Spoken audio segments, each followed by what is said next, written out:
of cheers making short work of Carlos Ocampo. Here I am wanting to give him the benefit of the doubt. Al couldn't survive that final second. The body work that we talked about was what got him. I mentioned 8 knockdowns before. This is number 9, and this man stayed down. I'm going to show you a brief clip, a very brief legal clip of the body shot. You noticed at the end of the round that Errol Spence started going to the body around about the 45-second mark. And clearly, Carlos Ocampo couldn't deal with it. I wanted the fight to go a little bit longer, man. I'm not going to lie. You know, nobody was giving Carlos Ocampo a chance. He's okay. He's getting up. Nobody gave him a chance. He was a mandatory challenger. Many are questioning the IBF.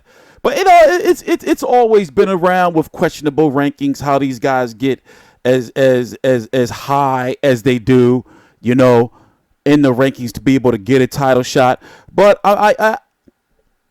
it was more to be desired. You know, it's his homecoming. Yes, it was a good turnout for a homecoming fight.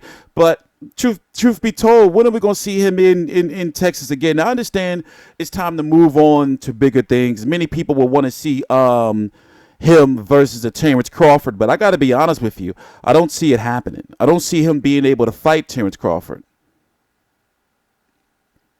They're showing it, but I can't really show it. I can show a little. I'm trying to find you one opportune highlight, but you know, and the odds of him fighting a Keith Thurman are still, you know, he was reeling in pain down there. You know, the odds of him fighting Keith Thurman are still slim. I would see a Keith Thurman fight a Danny Garcia, or the winner of Danny Garcia versus Sean Porter. Body shot. Boom. Oh, that looked kind of low. That looked kind of low. And then he goes in again. But you'll see that he goes down. Did he think it was low? We're going to have to go back and watch. We're going to have to go back to watch that. We're going to have to go back to watch that. But he looked clearly in pain. Let's see if we can get one more clip. I'm sorry to have to keep doing this. We're working on a better way to be able to do this. I'm going to have to screenshot this, get a clear shot. I'm going to have to screenshot and zoom in. Let me see if I can see it. But we're going to hear what Errol Spence has to say. Of course, he's going to say that he wants to unify. But in the 147-pound division, it's not that simple right now, where you have Terrence Crawford over on ESPN, you know, and for Showtime and ESPN to work together. For example, Showtime is not going to let Errol Spence just go just like that. And when it comes to Terrence Crawford, ESPN is not going to just let him go just like that. I'm sorry. Let's go look at the rankings. Also, my rankings are a little out of date, but it's not. I'm going to update them tomorrow. But what you have to do when you update your rankings is you have to wait for all the sanctioning bodies to update them, or it's going to look stupid. And they don't all update on the same day. For example, the IBF may come out with their rankings on the 8th. The WBC may not come out until after a certain fight, which may be on like June the 17th or some shit like that. You see what I'm saying? They have Jerry Jones talking to Errol Spence. Here, listen to this while I pull up the rankings for you so we can talk about the 147-pound division and what's possibly next. IBF welterweight champion of the world, Errol Spence Jr.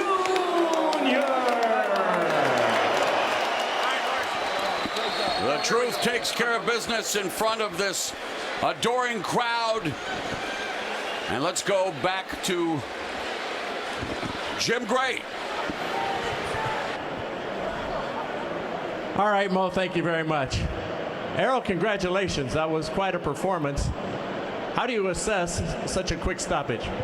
I was a little disappointed. I wanted to give the crowd their money's worth, and I wanted him to, to sustain a little bit, take a little bit more punishment. But, the body shot landed right on point, and they dropped him. The first one came in a bit low. did you detect from that he was a little bit weak and you knew you could follow up? Well, he didn't react. He reacted kind of weirdly when I hit him with a body shot. He kind of bounced back a little bit, so I knew that if I hit him again, he'd probably drop or he probably would react again the wrong way, and then I would just keep going to the body. That's my game plan anyway. I'm the body snatcher. So when you do something this quick, the body snatcher, that's good. So when you do something this quick, is it satisfying or is it a bit frustrating? It's a little bit satisfying. I'm a little satisfied, but I want to get a crowd their money's worth. They come out here to support me. You know what I'm saying? This is a big event, and we'll definitely be back. We'll definitely be back. Maybe after I unify some titles, we'll come back here again and make this an annual thing where I'm fighting here. All right, before we talk about what's next, let's take a look here at the fight, very brief as it was. Tell us, from your vantage point, what you saw and how you were able to take advantage of these body shots. Here comes the first one. The first one Right after. and I went on the outside because he kept ducking. He was trying It to wasn't come low. underneath. And that's my game plan anyway when I come on inside to check the body and see how he react in the first round. And if he reacts weirdly, I just keep going to the body and keep breaking her down. Now, you get a fight here at the Star. Growing up, you've told us many times you wanted to be a Dallas Cowboy. But you got out of football, got into boxing. Now you're performing in front of the Dallas Cowboys. And this gentleman right here, Hall of Famer Jerry Jones, what was this moment like for you? Oh, this moment is great, man. This is a dream. I mean, I wanted to play for the Dallas Cowboys. Now I'm fighting in front of the Dallas Cowboys, fighting in front of Jerry Jones, the owner. And man, this is a dream come true. We definitely be back and make this an annual thing. I thank you for letting me use your arena and using and just promoting me. And I appreciate that a lot. Thank you to the whole Dallas Cowboys organization. Aaron, you make the Cowboys, you make sports proud tonight. This room was full of Dallas Cowboy football players supporting you. They share your passion. I saw a guy in this ring that knew what he wanted. I know what he wants, okay? We all saw that. When you knock a man out by hitting him right on the side of his back, you're bad to the bone, all right? Bad to the bone. Jerry, you've won 3 championships as the owner. How does this guy compare on a championship level to what you've achieved? Well, I love his awareness. He's aware of his sport. He had a plan from the beginning. He is exceptionally gifted. He has a family that are behind him. And the Cowboys, our family, just want to be behind him as well. You're going to have him back. We're going to fight here again, maybe in a big stadium? He is a champion. He can fight again tonight if somebody wants to step up here. I guess that means yes, so let's ask you. We got Garcia and Porter going to fight, and we also have Keith Thurman, who is out right now, but he's going to be coming back. What would you like to do next? And also Bud Crawford would like to get into this conversation as well. What would you like to do? First, I'd like to congratulate you for getting into the Hall of Fame. Thank you very much. Thank you. You'll have your day. Thank you very much. Hopefully I will. You put in a lot of time. But 41 years. You don't have to fight that long. I think you're well on your way. But I want to fight the best. Danny Garcia and Sean Porter fighting each other. I definitely want to make that a unified fight, and we fight each other. We both got the same management. We both fight on Showtime. Why not? Why not make it happen? This year? I think they fighting in September, so it's probably not going to happen this year. But next year, I definitely want that fight, whenever it's available. Errol, it's great to be here in your hometown. Terrific performance. Thank you. And I'd like to thank everybody for coming out and supporting me. I really appreciate that. I love y'all, and I'll definitely be back. Errol, thank you. All right, let's go back upstairs to Brian. Okay, so he has confirmed that Garcia versus Porter is going to be happening. I mean, we knew it was going to be happening. The news came out when it was a purse bid a couple of weeks ago that the fight was going to be happening. Right now, it's June the 16th, 2018, 11:20 p.m. Eastern Standard Time. I am TstreeT Controversy. This is TstreeT Controversy Live. I cover every single major fight live. We did get a chance to watch the Javier Fortuna versus Adrian Granado's fight. That video is going to be coming out after this one. That Daniel Roman versus Miguel Flores fight. This was, but let's get back to what I was talking about. He has a better chance, Errol Spence, on getting the winner of Garcia versus Porter than then it would be Keith Thurman. Now, the way things are right now, Danny Garcia, his system is take a big fight, tune-up fight. Big fight, tune-up fight. So if he was to beat Shawn Porter and they're fighting in September, then you got to think Danny Garcia's next fight in like March or April or something is not going to be another back-to-back big fight. I doubt it.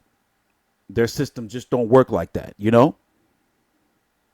Shawn Porter, because of his father, Kenny Porter, they have a close relationship with Errol Spence where Kenny Porter even traveled over to the UK with Kell Brook with Errol Spence as an advisor and trained him. Didn't he train him at one point in time in his career? I forgot the exact details.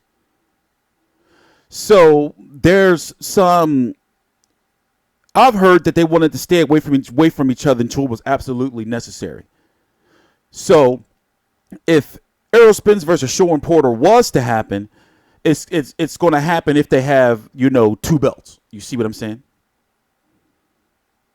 So Shawn Porter would have to beat Danny Garcia to become the full WBC champion. And then Errol Spence, would have to, but who is Errol Spence going to fight next?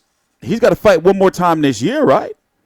It's June, so he's got to fight in October, November, no later than December. Let me explain something to you guys for people who don't know. A lot of people don't seem to know this or really understand this, and I'm going to make sure that on this channel, you know the rules and all that type of stuff, so you have a better understanding of why some of these fights and everything get made.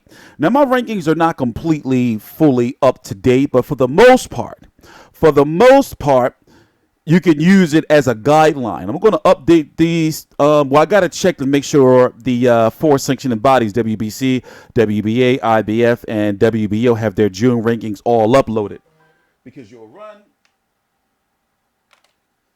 into a situation where, all 3 of them might not be updated and it'll look weird. But anyway, long story short, you have the WBC title that is now, let me zoom in a little bit more for y'all. You have the WBC title that's now vacant. It was pretty much confirmed right here on Showtime, basically, in that post-fight interview.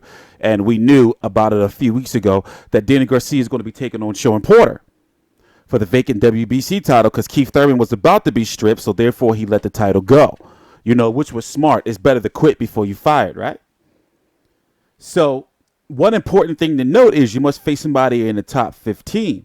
Now, when it comes to Errol Spence and the IBF, it's just not nothing there, It's just not nothing there. So the IBF is known to be very strict. Most recently, they stripped Golovkin of his IBF title because he didn't fight his mandatory. So tonight, Errol Spence beat his mandatory, so he has a year, maybe some change, a year. Maybe he's got a year, basically, to fight whoever he wants before they order somebody who's going to be ranked at that time. It'll be totally different names in come a year's time. You see what I'm saying? But as it is right now, if he does not move up in weight and get an exemption from the IBF, to not defend his title, unless he moves up in weight, he has to fight somebody in the top 15 in his next fight, whoever it may be, in the next few months. Or he has to unify, fight Terrence Crawford, Keith Thurman, or the winner of Danny Garcia versus Shawn Porter. I'm hearing that the WBA may make Keith Thurman some type of upper champion. He's already the WBA Super World Champion. And then you have Lucas Matisse, who's the WBA World Champion. But I'm hearing that Pacquiao versus Matisse may be for the Super World. You just don't know. Now, I pointed out that the Terrence Crawford situation is with ESPN, so it's going to take a lot of political hurdles for that fight to happen, and that fight is definitely not happening next, even though, as you can see, Terrence Crawford has been definitely watching the fight, and keeping up with the situation. You see what I'm saying? Now, I've said before that I feel like this, and I feel it's a logical, sound argument, is that Errol Spence is bigger and stronger than Terrence Crawford. Terrence Crawford has the speed advantage.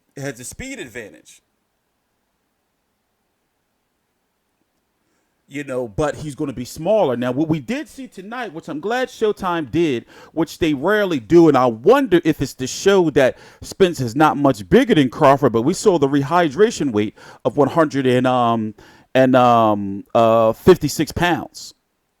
So basically, he came, I would think that Errol Spence would come in around like 160 or so to his fights. And even though he does look big in there, but he's not rehydrating 10 pounds. He's not rehydrating 10 pounds, So the landscape of the 147-pound division is now going to depend on what Danny Garcia and Sean Porter do, whoever wins that fight. You have Devin Alexander. You have Devin Alexander and Andre Berto that's supposed to be fighting, but I wouldn't be surprised if the IBF makes Devin Alexander versus Andre Berto some type of elimination fight for the future or some shit like that.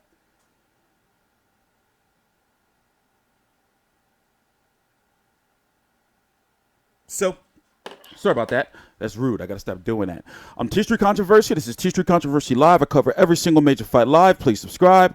All links to my social media right down below in the description box. And I am going to be covering this card. Actually, this is next week, right? The Clarissa Shields fight. They also have Christina Hammer on that card. Please subscribe. All links to my social media right down below in the description box.